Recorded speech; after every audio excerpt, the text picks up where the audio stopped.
I'd actually argue that the Biden administration, which never wanted to get into a war with Russia in the first place, is actually more concerned about that and more concerned about avoiding it now because the Russians have done so badly in Ukraine. We now know that if it comes to a face-to-face fight between American forces and Russian forces, that we will obliterate them.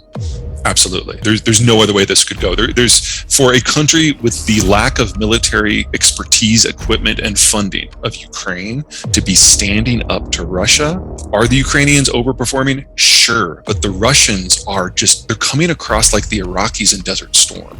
They just don't seem to know even how to drive a truck down a road without running out of gas. There's a 40-mile column of armored vehicles and tanks coming down from Belarus that has now been stalled for over a week because it ran out of fuel, and then it ran out of food, and everyone just had to leave their vehicles and walk back to Belarus. That's insane. So if you put that against the U.S. Army and Air Force, oh my God, that the Russians could have lost all of the lessons that they learned in Chechnya and Syria. And here they are in a real war that really means something to them strategically. And all of a sudden, they're just collapsing.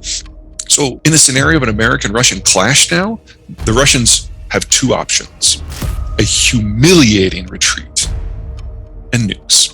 And so if you are Biden, you were thinking that Ukraine was going to fall relatively quickly, and you would then feel this insurgency.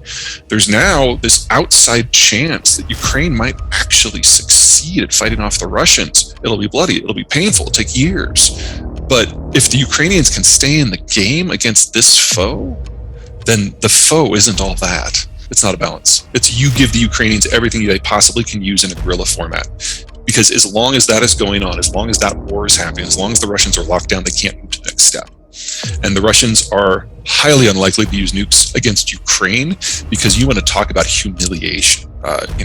Nuking your fellow Serbs who stood up to you without them even having a military, I don't think the Russians would consider that an option, because honestly, it wouldn't achieve anything for them. So from the Biden administration's point of view, from the Germans, from the Swedes, from everybody in the West point of view, this is how we prevent World War III. We make sure that Russia dies in Ukraine. Putin has really isolated himself. He's not taking it. He's not as bad as Obama. He's not as bad as Chairman Xi in China, but he's like a close third in terms of how isolated he is now from everyone in terms of figuring things out.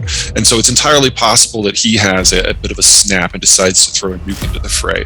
If he does that, Sweden and Poland will have nukes before the end of the year, as will a number of other countries. That is a way to guarantee the death of Russia from a strategic bleed out. I can't think of a better way to guarantee that NATO actually is worthy of the name, but it would come at the cost of a number of NATO countries. Let's throw Germany into that list too, immediately starting a nuclear weapons program.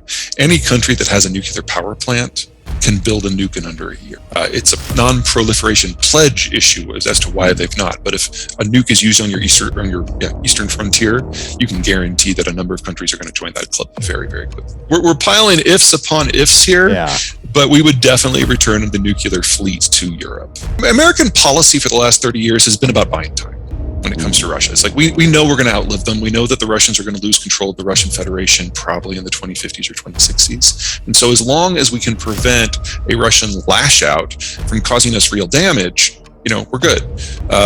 We're now seeing a lash out. Now, it's not against the West's interests directly, but it has provided an opportunity for Russia to be stuck in a mess of its own making that very few countries that matter are on the other side of. Of course, the biggest country that's on the other side of this is China, and I would argue, just because of a layout of the infrastructure and the resources in Russia, that all the sanctions on Russia are actually going to cause as much damage to the Chinese as to the Russians. They don't have the capacity to continue their own oil and natural gas production without Western techs. The infrastructure that supplies the energy to China is already maxed out, and anything that goes west, even if it can get on a boat, even if it can find indemnification insurance, which they can't, so nothing's getting picked up, but let's assume they could.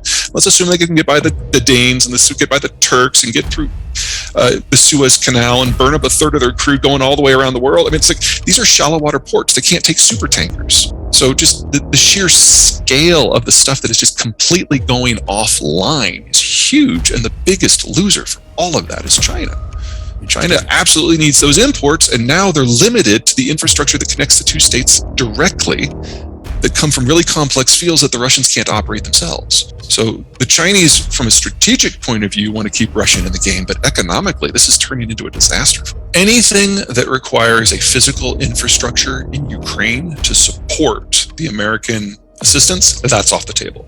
So that's no bases, that's no planes, that's no helicopters, nothing like that. But intelligence flows freely. The weapons are man-portable. The ammo is definitely man-portable. And then the refugee assistance on the other side is huge. And, we think of Europe as being really paranoid about refugees. There are 1.2 million Ukrainians in Poland right now. That is greater than the 2-year surge into Germany a few years ago. And that's just one country. That's only half of them. Yeah. The Europeans really have stepped up. And because of that, everyone in Europe now has a vested interest in working hand in hand with the Americans and getting the Ukrainians anything that they need that does not require a physical infrastructure base. As soon as you provide something where it's a military target that's fixed, the Russians will hit it. That's how you get escalation. So you have to avoid that specific circumstance. Any ground occupation is going to have to ultimately go house to house and require a huge amount of vehicles. So the Javelins are far more important to the tactical picture here than the Stingers are. And with the numbers that are being put in there, because they're cheaper to produce than even the Stingers, this is just going to be an ongoing bleed for as long as this lasts. On the Stingers, they have very few Stingers so far. The Stingers they had were ones that the Baltic republics provided to them, because the Baltic defense plan has never been to meet the Russians man to man. This is 3 countries that only have like 6.5 million people. They knew they wouldn't have a chance. So for them, it was all guerrilla all the time. That was the defense plan. When you go into the National Guard equivalent in Latvia, you don't train to operate a tank. You train to duck and cover and hide in the forest and snipe. And the Finns, of course, have been giddy about assisting them in that. They're the world's leaders. Anyway, so that was the sole supply of Stingers that they had before the war broke out. American Stingers are only now getting to the country. And so they're going to see 3 orders of magnitude increase in that weapon system over the course of the next month. So if the Russians think they're having problems with air power now, it is nothing compared to what's just around the corner. The Soviet period made a bunch of cities, like 25 of them, up right on the Arctic Circle that can only be supported by air, and it was mostly for defense purposes. There's a couple like Norilsk that have some good resources, but mostly they were military outposts. And so when the Cold War ended, these cities withered on the vine and most of them just died. The Russians now have been trying to rebuild that position a little bit, but they don't have the resources that the Soviet Union had. So I don't think it's going to be nearly as significant. Now the talk of a North Pole shipping route from Asia to Europe used to be something that I kind of, I had to talk it down when people would bring it up, because no one's really going to rely on the Russians for emergency support when something goes wrong. And now it's dead.